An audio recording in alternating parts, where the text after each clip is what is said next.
Hola querido, primeramente quiero desearles una feliz semana a todos. Espero hayan tenido un bendecido sábado y deseo para cada uno de ustedes las más ricas bendiciones del cielo y que en esta nueva semana la gracia de nuestro Señor Jesús los alcance y esté con ustedes donde quiera que se encuentren.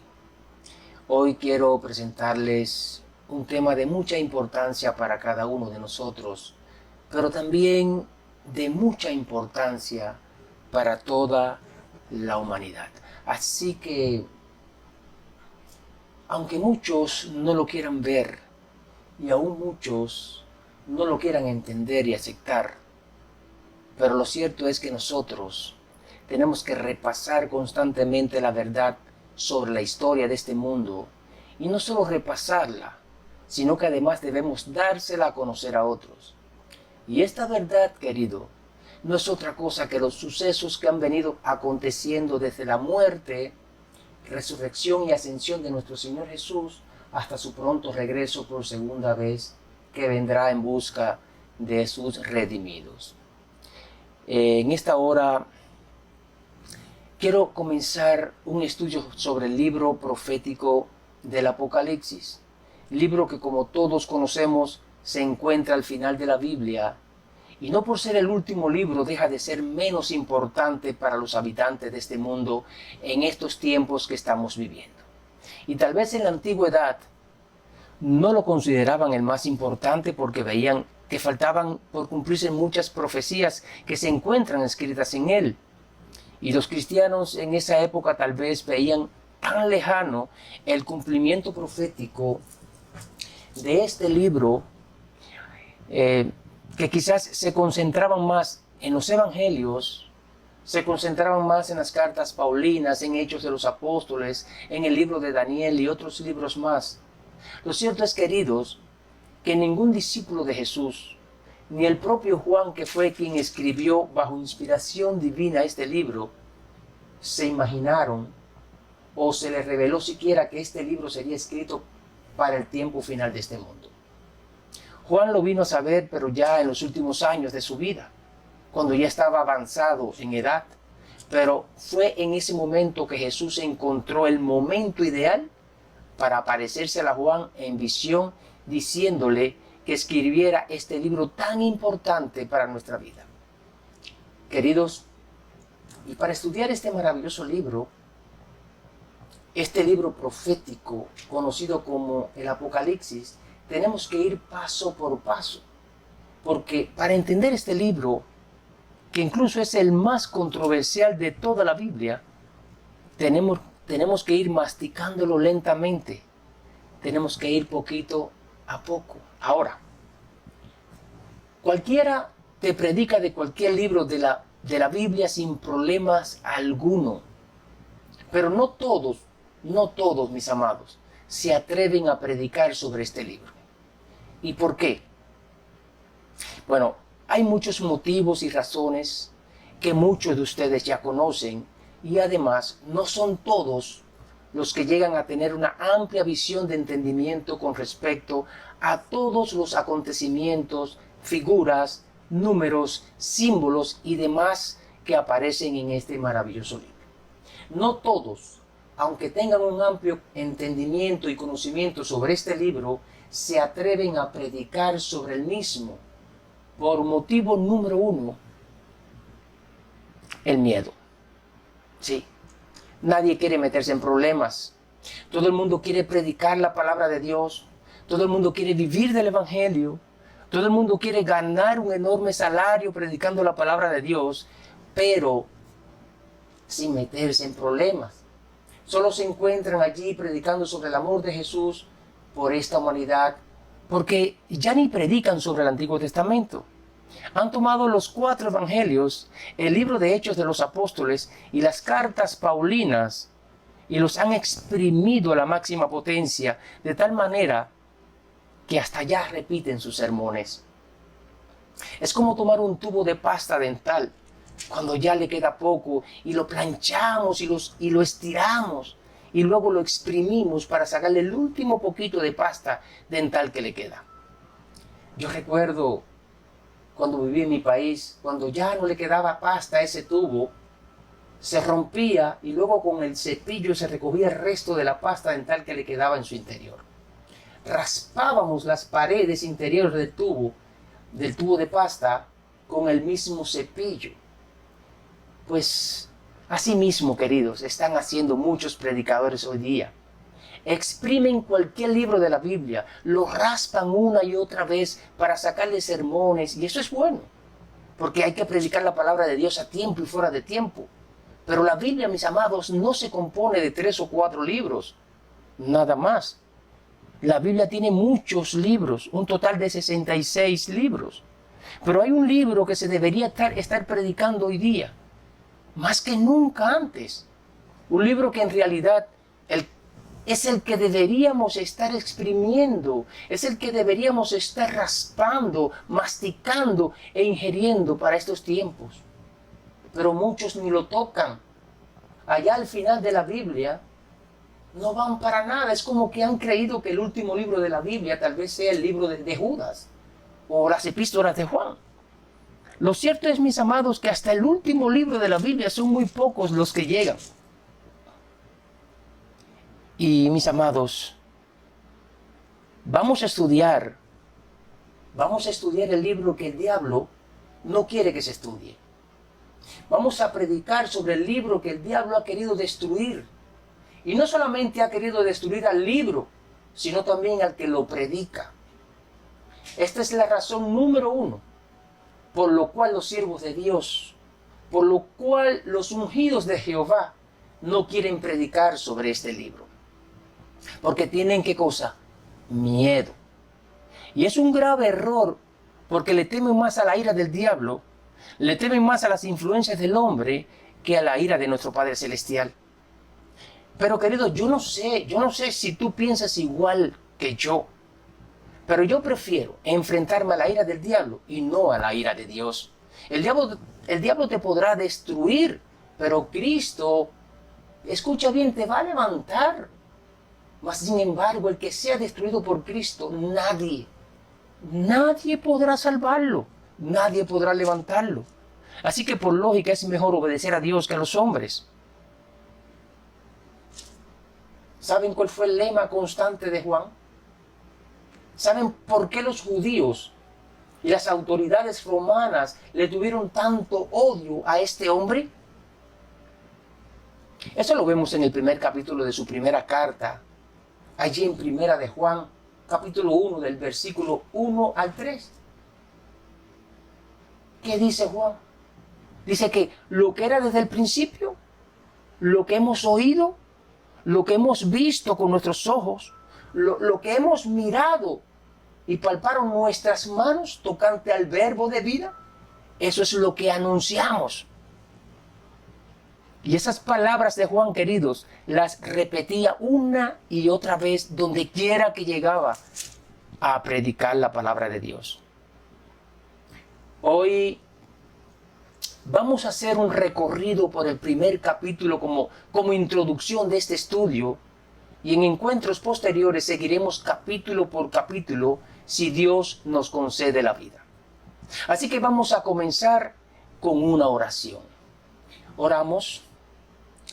Padre amado, ayúdanos a entender tu palabra, que así como te manifestaste en tu siervo Juan, lo puedas hacer con cada uno de nosotros, ya que necesitamos con urgencia, Padre.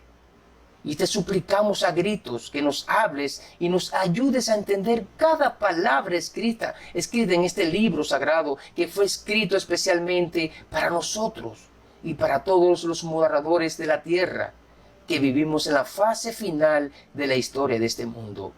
Señor, que tu Espíritu Santo se manifieste en nosotros y nos dé la luz que necesitamos, porque entendemos que solo y únicamente a través de ti es que lograremos comprender tu palabra tal y como se la manifestaste a tu siervo Juan. Es en el nombre de nuestro Señor Jesús que te lo pedimos, te lo imploramos. Amén y amén. Vamos a abrir el libro. Bueno, ya de hecho tengo la palabra de Dios abierta allí en el último libro de la Biblia, el libro de Apocalipsis, capítulo 1, dice allí el verso 1. La revelación de Jesucristo que Dios le dio para manifestar a sus siervos. A sus siervos. Notemos que aquí se habla en plural. Dice siervos y no siervo. Así que se refiere a muchas personas. En sí se refiere a nosotros, queridos. Pero específico, se refiere a los que hacen la voluntad de Dios. Dice que nuestro Padre Celestial le reveló a Jesús las cosas que deben suceder pronto y la declaró enviándola por medio de su ángel a su siervo Juan. Amados, entendamos que las palabras de este libro vienen directamente desde el mismo trono de Dios. Y como ustedes han escuchado muchas veces, la palabra Apocalipsis significa revelación, y esto se refiere a quitar un velo o una cortina para poder descubrir algo. Pero especialmente en el lenguaje religioso, que es en el lenguaje que estamos hablando hoy acá, tiene un significado mucho mayor. ¿Y cuál es? Pues descorrer el velo del futuro, de algo que no ha sucedido aún.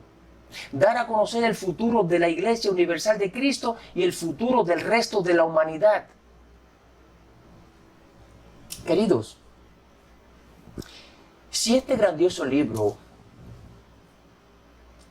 no hubiera sido revelado y escrito, ¿se han puesto a pensar cuál hubiera sido el destino de esta humanidad?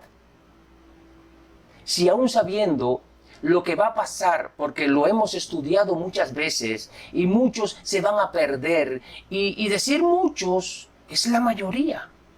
¿Se imaginan entonces si hubiera sido revelado, si no hubiese sido revelado este libro? Así que alabamos y glorificamos el nombre de nuestro Señor Jesús porque tuvo a bien venir personalmente a Juan para revelarle esta verdad que ya muchos conocemos. Una verdad que desde hace casi 2000 años atrás ha venido siendo una realidad. Pero desafortunadamente hay muchas personas que aún no conocen esta verdad y necesitan conocerla. Casi todas las profecías que se encuentran plasmadas en este libro se han venido cumpliendo en el tiempo indicado según se lo reveló Jesús a Juan. Y las poquitas profecías que faltan se harán vigentes ¿cuándo? ¿Cuándo se harán vigentes? Cuando se manifieste el hombre de pecado en su totalidad. Porque ya hace mucho tiempo este hombre de pecado se viene manifestando, pero con un disfraz. Pero en un tiempito más se quitará ese disfraz y se mostrará tal y como es él. Y eso, mis amados, está ahí al doblar de la esquina. Dice la sierva del Señor que Jesús es el gran depositario de la revelación divina y que gracias a Él tenemos un conocimiento de lo que debemos esperar en las escenas finales de este mundo. Y que las instrucciones que Jesús debía darle a Juan eran tan importantes que Jesús vino personalmente a dárselas. Y estas instrucciones, queridos, deben ser el objetivo principal de cada uno de nosotros, donde debemos sumergirnos en un estudio más profundo y con mucha oración, porque estamos viviendo tiempos en que los hombres guiados por Satanás se han dedicado a introducir falsas doctrinas, ignorando de esa manera la voz del Espíritu Santo. Estos hombres que son los que conocemos como la élite de este mundo. En otras palabras, los hombres más poderosos de este mundo que están cargados de proyectos ambiciosos y tienen mucha, pero mucha sed de cumplirlos al precio que sea necesario. Pero Jesús, querido, Jesús a través del apóstol y profeta Juan nos dejó instrucciones especiales para que estemos preparados contra tales personas. Allí en el verso 9 de este capítulo 1 que estamos estudiando, nos encontramos con las palabras del profeta de Dios conocido por Juan, el cual también lo conocemos como el discípulo amado de Jesús. Y no porque Jesús haya hecho algún tipo de acepción o favoritismo sobre él, por encima de los demás discípulos, pero sí sabemos que Juan, además de que era el más joven de todos, también era el más apegado a Jesús. Ahora, este discípulo estuvo allí desde el mismo comienzo del ministerio de Jesús. Él fue testigo de la transfiguración de su maestro y sabía sin equivocación alguna quién era Jesús. Estuvo con Jesús por esos 3 años y medio de su ministerio. Estuvo presente en toda la obra que hizo Cristo. Juan vio a miles de personas llegar a la recién formada iglesia del Nuevo Testamento. Juan vio y fue testigo de la destrucción de Jerusalén junto al templo. Juan luchó contra la expansión que se hacía cada vez mayor de las ideas gnósticas, esas ideas torcidas y sistemas religiosos que se originó en el mismo primer siglo entre sectas religiosas judías y cristianos, y que hoy aún estas sectas siguen torciendo la palabra de Dios. Este discípulo fue el que escribió el 4º evangelio llamado por su nombre Juan. Este discípulo escribió las 3 cartas llamadas también por su nombre, 1ª, 2ª y 3ª de Juan. Y después, estando preso en esa isla llamada Patmos, convertida esta isla en una prisión romana, recibió en visión todo lo que acontecería para los tiempos venideros, escribiendo de esa manera el último libro de la Biblia, conocido como el Apocalipsis. El libro que estamos comenzando a estudiar. Por eso él se presenta allí en el verso 9, con estas palabras diciendo: yo Juan, vuestro hermano y copartícipe vuestro, escucha, en la tribulación y en el reino y en la paciencia de Jesucristo, estaba en la isla llamada Patmos por causa de la palabra de Dios y el testimonio de Jesucristo. Fíjense, a este hombre de Dios lo tenían en una prisión de alta seguridad, donde llevan a los delincuentes más peligrosos, como los asesinos y terroristas. Pues a este hombre de Dios lo tenían allí como un delincuente más, y todo por predicar la palabra de Dios y guardar el testimonio de Jesús. Pero saben que antes de llevarlo a esa prisión, primero a Juan lo habían maltratado. Juan sufrió persecución. Incluso hasta lo llegaron a echar en una caldera de aceite hirviendo. Y todo por encontrarse predicando la palabra de Dios. Pero Jesús tenía un propósito con él, así como lo tiene con cada uno de nosotros. Y por eso lo sacó intacto de aquella caldera de aceite hirviendo. Y como mismo sacó a los 3 jóvenes hebreos de aquel horno de fuego, así sacó a Juan de aquella caldera de aceite hirviendo. Es después de todo esto que el emperador Domiciano lo envía a esa isla, pensando que al desterrarlo lo separaría del mundo actual en aquel entonces. Pensando él que de esa manera le cerraría la boca a este gran hombre de Dios. Sus enemigos pensaron que una vez desterrado en aquella isla, no se haría sentir más su influencia y que finalmente moriría allí angustiado y olvidado por todos. Pero como dice nuestra querida hermana Ellen White, porque aunque ella se encuentre descansando, esperando la pronta venida de nuestro Señor Jesús para ser levantada y resucitada entre los muertos, para nosotros, queridos, aún sigue viva en nuestro corazón, porque al leer sus escritos te das cuenta que fue una verdadera mujer de Dios. Pues dice ella que esa isla llamada Patmos, una isla árida y rocosa que había sido escogida por los romanos para desterrar allí a los criminales, una isla donde nadie quería estar, pero para Juan, el siervo de Dios, esa lóbrega, esa oscura, esa sombría y tenebrosa prisión llegó a ser la puerta del cielo para él. Llegó a ser el paraíso para Juan, queridos. Bendito sea nuestro Padre Celestial. Bendito sea nuestro Señor Jesús. Porque cuando tú y yo nos veamos sin esperanza alguna, Él llegará y convertirá nuestra desgracia en bendición. ¿No es maravilloso eso, querido? Dice que Juan, allí en medio de aquella oscura y tenebrosa prisión y alejado del mundo que lo necesitaba él, pues disfrutó de la compañía de su Creador. Allí lo fue a visitar Cristo, un hombre que para el emperador y las autoridades judías quedaría en el olvido y moriría en penurias. Pero no fue así.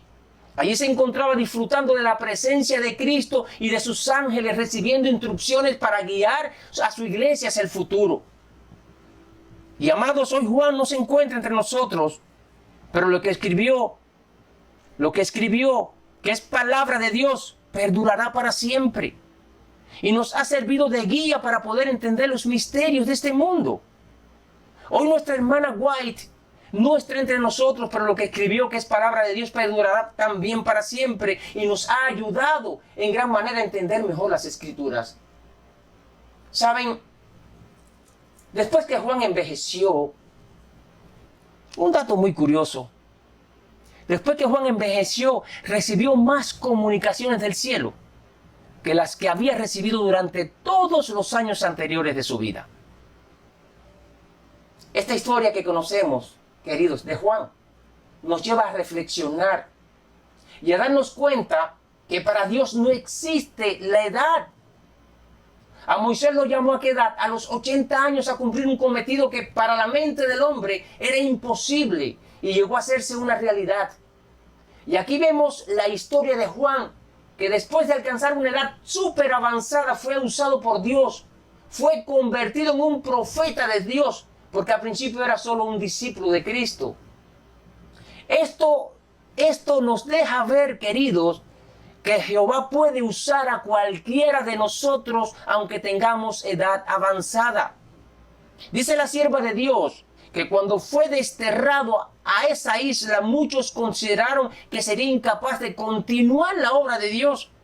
Dice que ya lo veían como una caña vieja y quebrada y propenso a caer en cualquier momento. Pero el Señor todavía veía potencial en él y tomó la decisión de usarlo. Así que, mi amado, si te sientes cansado, si te sienten con tantos achaques en tu cuerpo y has decidido tirar la toalla y no seguir poniendo tu granito de arena en la obra de Dios, escucha esto. Jehová puede usarte aún todavía. Puede usarte mucho más que las veces que te ha usado en los años anteriores de tu vida. ¿Saben que hay muchas personas, incluso muchos líderes, que dicen que el Apocalipsis es un libro que no se puede entender porque supuestamente está cerrado y sellado al conocimiento humano? Pero sin embargo estas personas están equivocadas, porque no es así. Porque en él vemos, en este libro vemos la misma revelación de nuestro Señor Jesús. Es un libro profético abierto al conocimiento humano.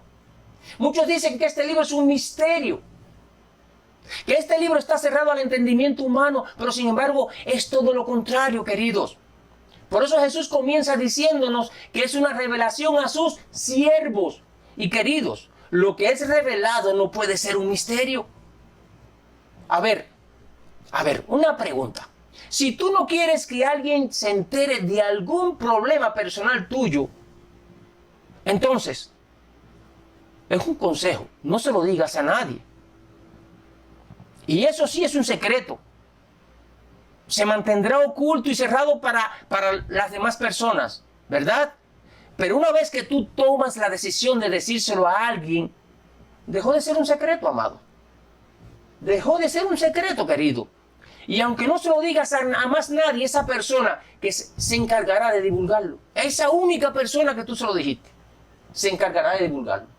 Y en el último capítulo de este libro, Jesús le dice a Juan en el capítulo 22, no selles las palabras proféticas de este libro porque el tiempo está cerca. En otras palabras le dice, Juan, no selles las palabras que te he dado y dáselas a conocer a mis siervos para que ellos la divulguen al mundo, porque mi regreso está cerca y el mundo debe estar preparado para mi regreso.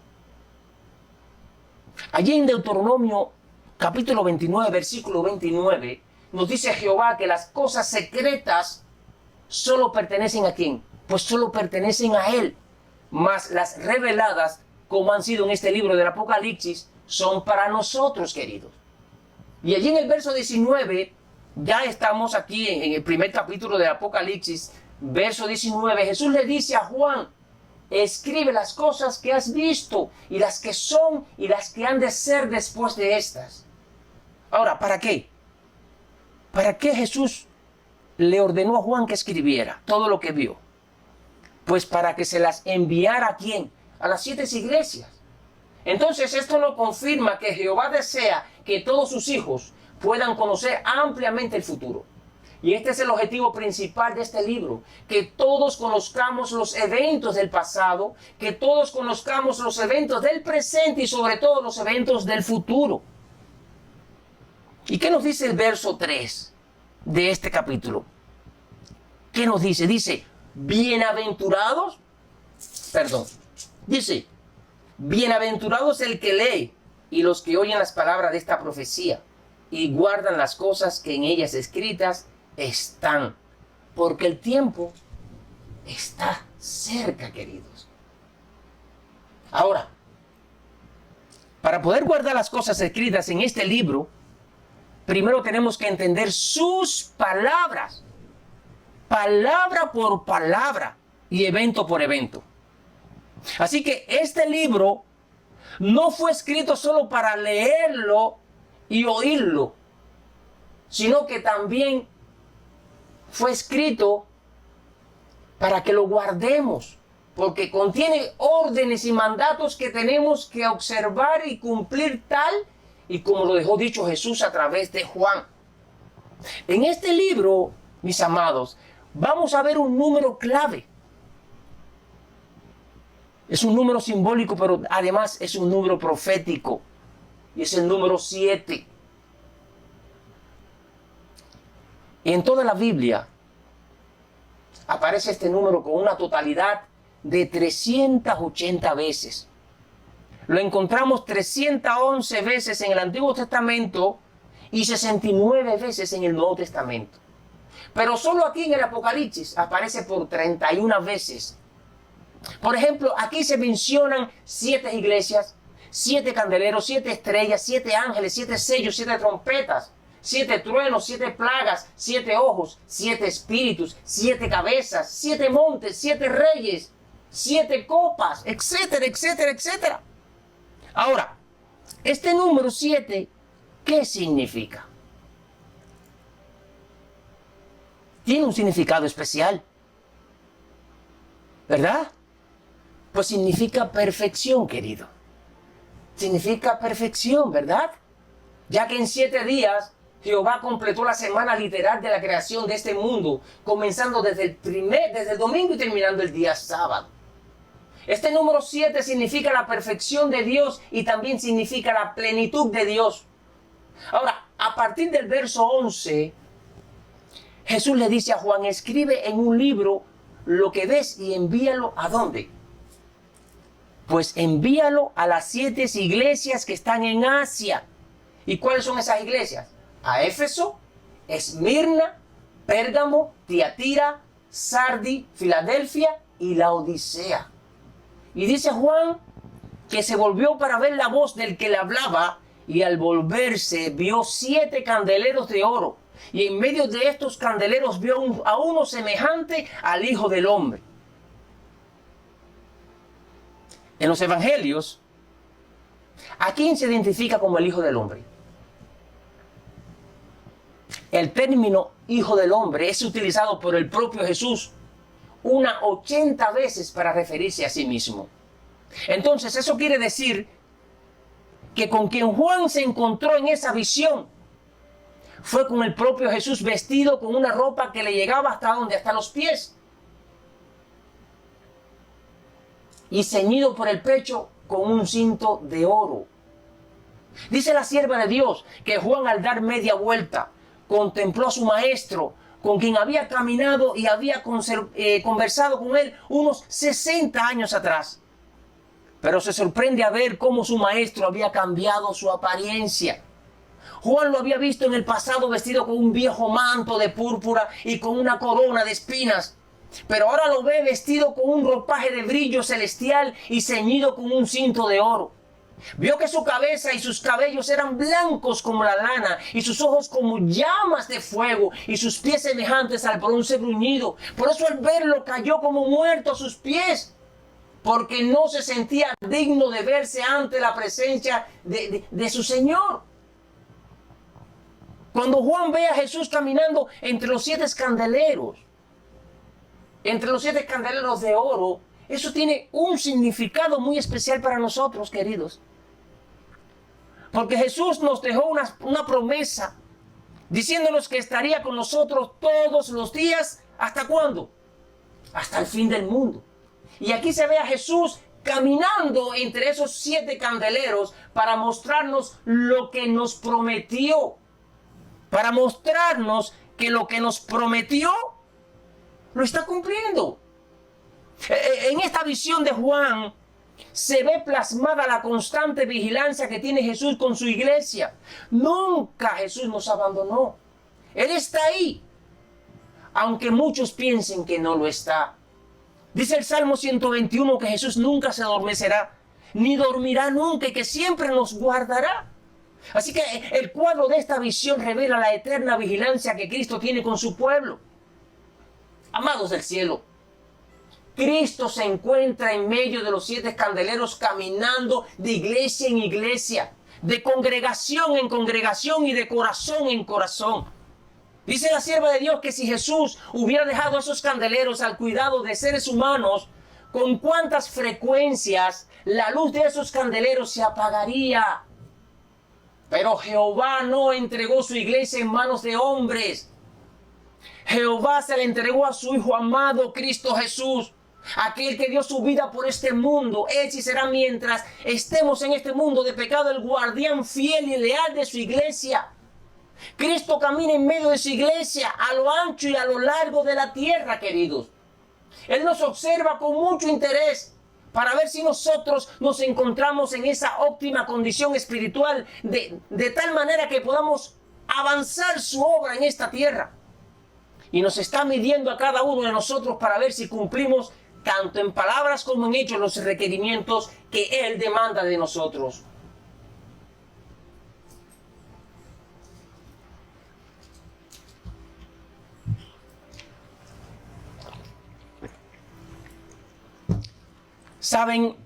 Sabes, querido, todos aquellos que toman la decisión de estudiar las profecías de este libro, escucha bien, no tienen que inventar nada para explicar símbolos y números. Simplemente deben humillar su corazón ante nuestro Padre Celestial y Él, escucha bien, Él abrirá nuestro entendimiento para poder explicar acerca de los símbolos proféticos que la misma palabra de Dios nos provee. El verso 7 nos dice: he aquí que viene con las nubes y todo ojo le verá. Y los que le traspasaron también lo verán. Y todos los linajes de la tierra harán lamentación por él.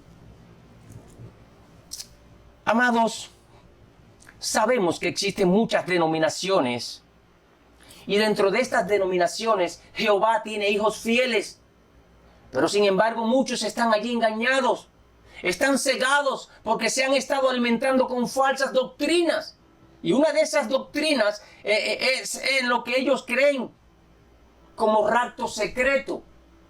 Y es nuestro deber hablarle a esas personas, aunque nos ignoren, aunque nos desprecien. Siempre habrá alguno que escuchará la voz del Espíritu Santo. ¿Cómo es posible, si esta cita nos deja bien claro que nuestro Señor Jesús viene con las nubes? Y no es que venga con las nubes que estamos acostumbrados a ver. Escuchen, sino que esas nubes significan ángeles. Él vendrá con los ángeles del cielo y todo ojo le verá. Y muchos no se dan cuenta que este pasaje dice que todo ojo le verá. Entonces, ¿cómo es posible que crean muchas personas en un rapto secreto? ¿Cómo es posible que crean que serán llevados al cielo secretamente? Cuando Jesús dice que todo ojo lo va a ver, hasta los que lo traspasaron lo verán también, queridos. Estas personas necesitan de nuestro conocimiento, porque de lo contrario se van a perder. Y no porque crean en esa falsa doctrina, sino porque no se van a preparar para lo que viene, ya que ellos piensan que ese rapto secreto será mucho antes de que se manifieste el hombre de pecado en su totalidad. Ellos creen que no van a pasar por la gran tribulación. Estas personas creen que ya son salvos y que nada más deben hacer porque Jesús ya todo lo hizo y que Jesús vendrá a buscarlos en secreto. ¿Qué clase de engaños, queridos, con estas personas? Como los han engañado. Y muchos de ellos buscan a Jesús con sinceridad, con un sincero corazón. Queridos, tenemos que hacerles saber con evidencias bíblicas que el retorno de Jesús no será en secreto, ni mucho menos en silencio. Ni tampoco que Jesús aparecerá en alguna parte del desierto o en alguna cámara secreta como muchos afirman. Jesús mismo nos da la siguiente descripción reveladora acerca de su retorno y lo vemos allí en Mateo 24. Mateo capítulo 24, versículo 27, 30 y 31, y se los voy a leer. Dice el versículo 27, porque como el relámpago que sale del oriente y se muestra hasta el occidente, así será también la venida del Hijo del Hombre. Versículo 30, entonces aparecerá la señal del Hijo del Hombre en el cielo y se lamentarán todas las tribus de la tierra y verán al Hijo del Hombre viniendo sobre las nubes del cielo con poder y gran gloria. Y el verso 31 dice, y enviará a sus ángeles con gran voz de trompeta y juntarán a sus escogidos de los cuatro vientos, desde un extremo del cielo hasta el otro. Queridos, estos pasajes nos revelan que Jesús vendrá visible como un relámpago. Además, será un evento ruidoso, porque dice que enviará a sus ángeles con gran voz de trompeta, pero además el Señor mismo con voz de mando, con voz de arcángel y con trompeta de Dios descenderá del cielo. Así que todo será un espectáculo lleno de coloridos, lleno de alabanzas, porque los ángeles vendrán cantando. Y los que están descansando en el Señor serán levantados de sus tumbas al sonar de las trompetas. Eso lo vemos allí en Primera de Tesalonicenses, capítulo 4, verso 16. Pero además, en el retorno de Jesús, todos los siervos de Dios de todas las edades, tanto resucitados como transformados, serán juntados en los cuatro extremos de la tierra para ser arrebatados. Pero escucha, mi amado, ese arrebatamiento es visible y no es en secreto como muchos de otras denominaciones piensan. Y esto lo confirmamos en los pasajes de Primera de Tesalonicenses, capítulo 4, del versículo 13 al 18, y en Primera de Corintios, capítulo 15, versículos 22, 22, 23 y versículos del 51 al 55. En esta cita dice que hasta los que los traspasaron también lo verán venir en las nubes de los cielos. Bueno, aquí se hace referencia a una resurrección especial mencionada en Daniel 12:2, que dice, y muchos de los que duermen en el polvo de la tierra serán despertados, unos para vida eterna y otros para vergüenza y confusión perpetua. Es decir, todos los que están descansando en el Señor despertarán para vida eterna, ¿verdad? Y un grupo despertará, pero para vergüenza y confusión. Ahora, ¿quiénes forman parte de este grupo? De este grupo que será levantado, que será despertado para vergüenza y confusión. Pues se trata especialmente del sumo sacerdote Caifás, otros sacerdotes, escribas y ancianos que estuvieron reunidos para juzgar y crucificar a Jesús. Y que Jesús incluso les prometió diciéndoles que verían al Hijo del Hombre venir en las nubes del cielo. Eso lo vemos allí en Mateo capítulo 26, versículo 64. Pero además pueden aparecer allí los políticos como Poncio Pilato y Herodes, y también los soldados romanos que fueron los que traspasaron a Jesús. Ellos tuvieron que ver directamente con la crucifixión de Cristo. Otro detalle de este primer capítulo del Apocalipsis lo vemos en el verso 10. Jesús se le aparece a Juan nada más y nada menos, en el día del sábado, en el día del Señor, como dice Juan. Dice Juan, yo estaba en el Espíritu en el día del Señor y oí detrás de mí una gran voz como de trompeta. Es triste, queridos, es triste, mis amados, ver aquí cómo también muchos hermanos, principalmente evangélicos y pentecostés, afirman que Juan aquí se refiere al día domingo como el día del Señor. Miren, cómo nosotros los adventistas del séptimo día sabemos que el día del Señor es el sábado, séptimo y último día de la creación. Y que Juan aquí se refiere a ese grandioso día. ¿Cómo lo sabemos? Nosotros los adventistas. Pues es fácil, amados. Si vamos allí a Génesis capítulo 2, versos 2 y 3, allí encontramos esta verdad. Dice Dios, dice la palabra de Dios, Génesis capítulo 2, versos 2 y 3. Y acabó Dios en el día séptimo la obra que había hecho y reposó el día séptimo de toda la obra que hizo. Verso 3. Y bendijo Dios el día séptimo y lo santificó porque en él reposó de toda la obra que había hecho en la creación.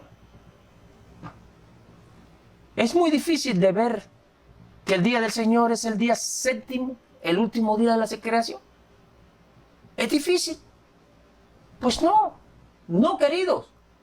Pero sin embargo ellos no lo ven, porque sus mentes están saturadas de doctrinas de demonios. Y por mucho que tratas de explicarles, no entienden, pero hay que seguir insistiendo en ellos. Y en su momento, como ya lo estamos viendo, porque lo estamos viendo hoy día, como muchos de ellos están reconociendo el sábado como el día del Señor, el Espíritu Santo en su momento va a ir trabajando en ellos y los convencerá.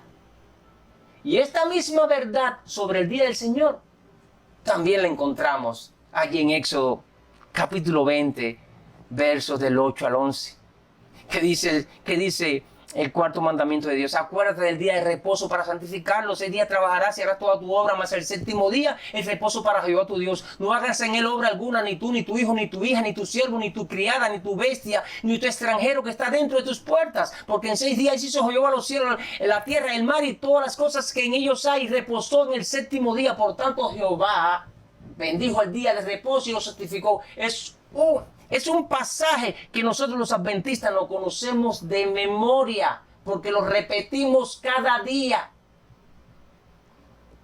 Porque es el cuarto mandamiento. Y aparte de que es el cuarto mandamiento de la ley de Dios, es el sello de Dios. El séptimo día de la semana, mi amigo y hermano evangélico, es el verdadero día de reposo y no el primero como tú piensas. Otro pasaje más lo vemos en Isaías 58, capítulo 58, versos 13 y 14. Otro pasaje que nos conocemos de memoria también nosotros los adventistas.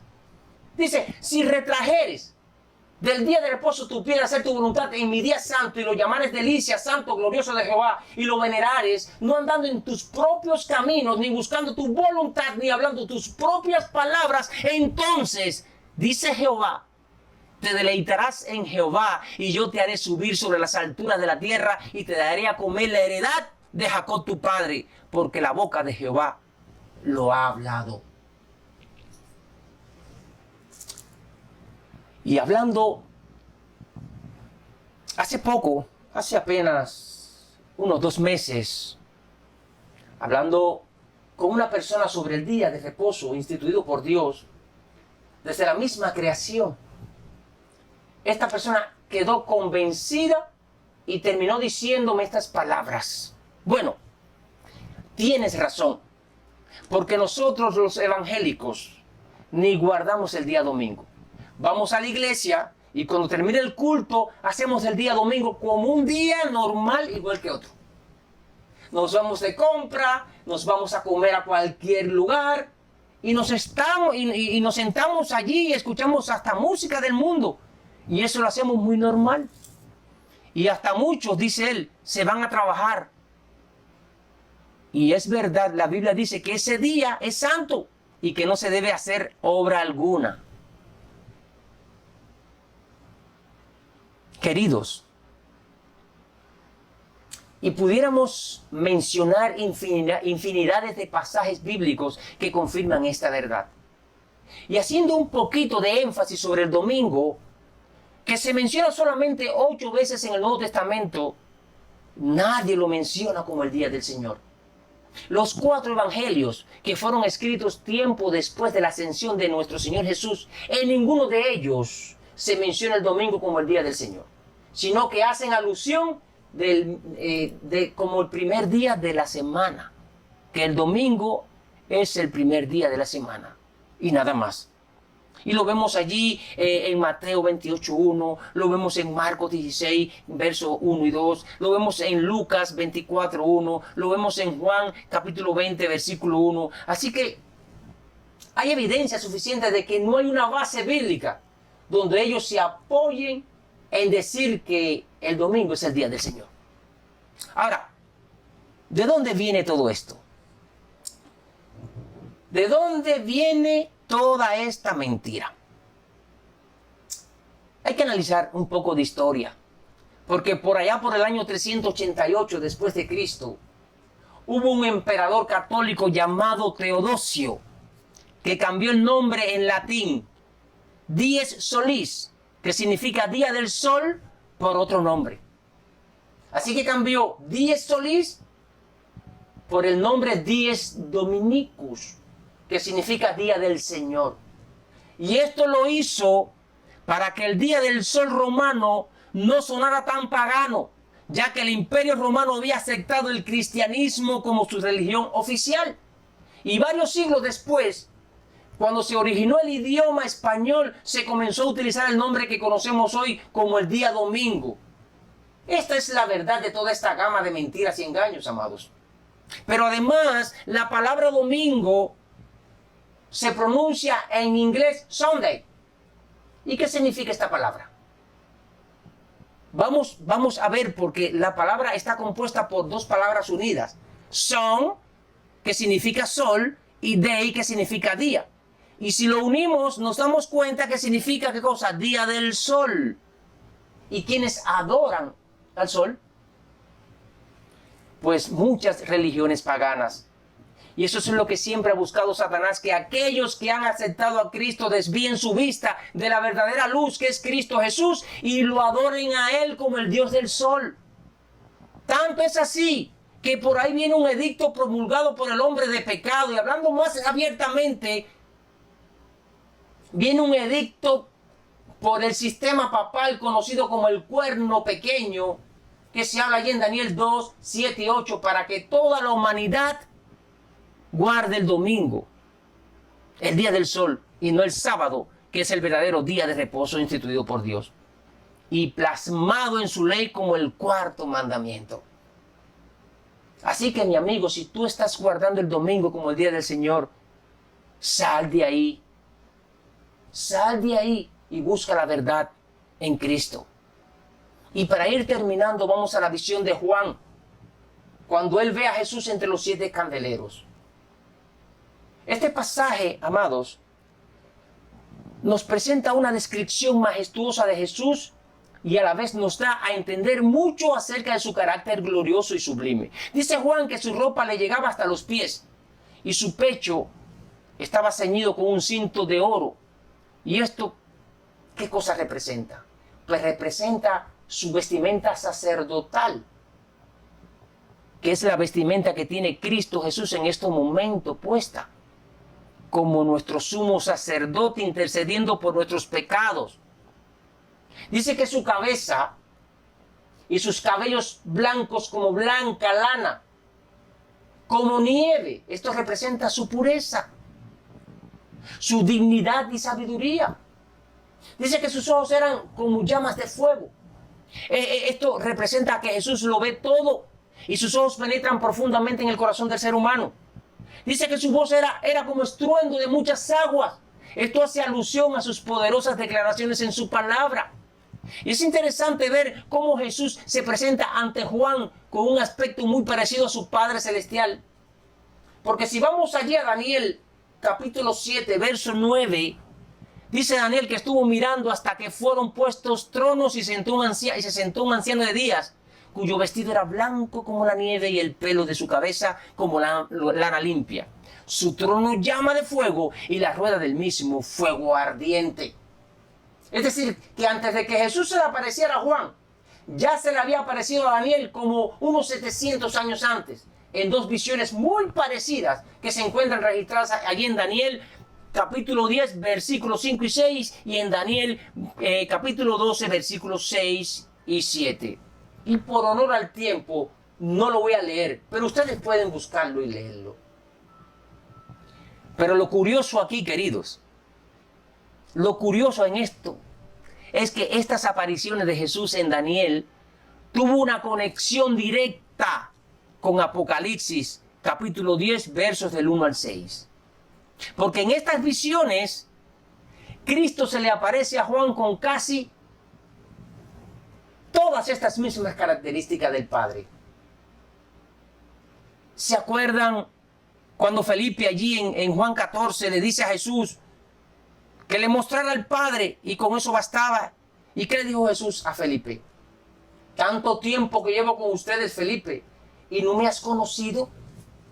El que me ha visto a mí, ha visto al Padre.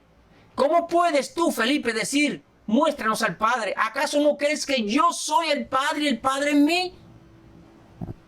Queridos, este pasaje de Juan, capítulo 14, del verso 8 al 10, y las visiones de Daniel y de Juan, al describirnos tanto al Padre como al Hijo, nos dejan bien claro y nos confirman lo que Jesús le dijo a Felipe, que entre el Padre y el Hijo hay una semejanza tal, que tal parece que son idénticos, que no hay diferencia entre ambos.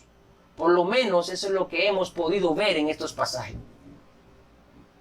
En esta visión Juan ve que de la boca de Jesús sale una espada de doble filo. Esto no es otra cosa que la palabra de Dios, que es en verdad su arma espiritual. Con ella pudo vencer a Satanás cuando estuvo en el desierto por esos 40 días. Y fue tentado por el diablo a la máxima expresión, pero pudo vencerlo con su propia palabra. Y al ver Juan que esa espada salía de su boca, significa que todo lo que escribió fue proclamado por el mismo Jesús. Pero además, su palabra debe ser transmitida a nosotros y nosotros debemos pronunciarla con nuestra boca. Pero para que sea pronunciada por nosotros, escucha bien, querido, primero tiene que estar esa palabra en nuestra mente y nuestro corazón, porque de lo contrario no sentiremos el deseo, no sentiremos el fervor de pronunciarla, porque las palabras de Cristo primero tienen que nacer en nuestro corazón para poderlas sentir y expresarla de la misma manera que la expresa Jesús. Y en contraste a esto, vemos que de la boca de la triple alianza babilónica, en el tiempo del fin, salen espíritus de demonios. Y eso lo vemos allí en Apocalipsis capítulo 16, versos 13 y 14. Dice Juan allí, vio salir de la boca del dragón y de la boca de la bestia y de la boca del falso profeta 3 espíritus inmundos a manera de ranas. Y que estos son espíritus de demonios que hacen señales y van a los reyes de la tierra en todo el mundo para reunirlos a la batalla de aquel gran día del Dios Todopoderoso. Y como dice Pablo, allí en Efesios capítulo 6, del verso 11 al 18, que este mundo, escuchen bien, se encuentra en una lucha espiritual entre las manifestaciones sobrenaturales del espiritismo y la clara palabra de Dios, de las Sagradas Escrituras. Y eso, queridos, ¿acaso no es lo que estamos viendo hoy día? El espiritismo ha tomado el control de la mente de la humanidad y tal vez muchos de nosotros estemos practicando el espiritismo aparentemente sin darnos cuenta. Y tal vez algún santo del Señor me diga, espérate, ¿cómo así? Tal vez muchos piensen, bueno, que yo sepa, para practicar el espiritismo tengo que hacer lo mismo que hizo el rey Saúl, que fue en busca de una pitonisa. Pero Pero no, querido, no tiene que ser precisamente así. Ya Satanás ha sofisticado el espiritismo, porque ahora lo tenemos en la televisión, lo vemos en las redes sociales, lo vemos en los juegos de los niños, en todos esos animados que le ponemos a nuestros hijos y a nuestros nietos para que estén tranquilos en casa, vienen cargados de espiritismo. Y eso es lo que están absorbiendo nuestros hijos y nuestros nietos. Y eso es lo que está absorbiendo la humanidad. El espiritismo está metido en nuestros hogares y muchos no nos damos cuenta. Por eso Pablo nos advierte que este mundo se encuentra en una lucha espiritual entre las manifestaciones sobrenaturales del espiritismo y la clara palabra de Dios. Y aquí hace referencia a los cristianos.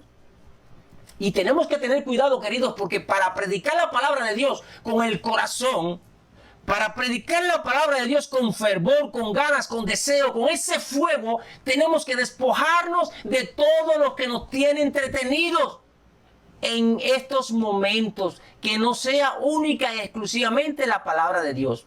Porque de lo contrario, de nuestra boca saldrán solamente, ¿qué cosa? Espíritus de demonios.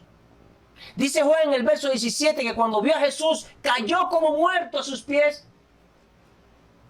Y es interesante porque a Daniel le sucedió lo mismo.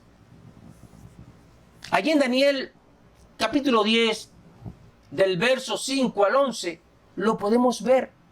Pues ambos, tanto Daniel como Juan, se desplomaron. Pero sin embargo, en las dos ocasiones Jesús los fortaleció a ambos. Miren, a Daniel le dijo, no temas, porque desde el mismo primer día que dispusiste tu corazón para entender y humillarte en la presencia de tu Dios, fueron oídas tus palabras, y a causa de ti yo he venido. Y a Juan le dijo, no temas, yo soy el primero y el último, y el que vivo y estuve muerto, y aquí que vivo para siempre. Amados, cada vez que Jesús se le aparecía a sus discípulos, también les quitaba el miedo. Les decía, tened ánimo, yo soy, no temáis, no os asustéis, paz a vosotros. Y Jesús nos dice hoy día a nosotros, la paz les dejo, mi paz les doy, pero no como el mundo la da. Así como, no se turbe tu corazón, ni tengas miedo. ¿No es maravilloso saber que Jesús siempre está con nosotros, animándonos y quitándonos el miedo? Bendito sea el nombre de nuestro Señor Jesús. Allí en el verso 18, Jesús le dice a Juan que él tenía la llave de la muerte y del Hades. Esta palabra Hades es una palabra griega que significa sepulcro o tumba. Y como todos sabemos, una llave sirve para abrir una puerta cerrada, ¿verdad? Y para el ser humano la muerte es como una puerta cerrada que no tiene llave y que no se puede abrir. Pero Jesús tiene la llave de la muerte y del sepulcro, queridos. Él tiene el poder de resucitar a los muertos y lo demostró visualmente cuando estuvo entre nosotros. La palabra de Dios nos revela que la muerte será el último enemigo en ser destruido. Así que hasta la muerte perecerá, porque la destruirá Jesús. Y de eso hablaremos cuando lleguemos en otro estudio. Es maravilloso saber, queridos, es bien confortante y esperanzador saber que Jesús tiene la solución para el mayor problema de todos, que es la muerte. Y termina Jesús en el verso 19 diciendo a Juan, escribe las cosas que has visto y las que son y las que han de ser después de estas. Y con esta clara orden, cargada de amor y con toda la confianza en su Señor, Juan comenzó a escribir las cosas que vio y de ahí salió este grandioso libro que se encuentra al final de la palabra de Dios. Libro que estaremos estudiando por un largo tiempo, queridos. Así que mis amados, las cosas que están escritas en este libro las podemos conocer si nos dedicamos con paciencia y mucha oración al estudio del mismo. Dios los bendiga y los guarde siempre y nos dé el entendimiento necesario para poder conocer a profundidad este santo libro que necesitamos conocer para podernos preparar y preparar a otros para esperar como siervo fiel a nuestro Señor Jesús. Vamos a orar para terminar.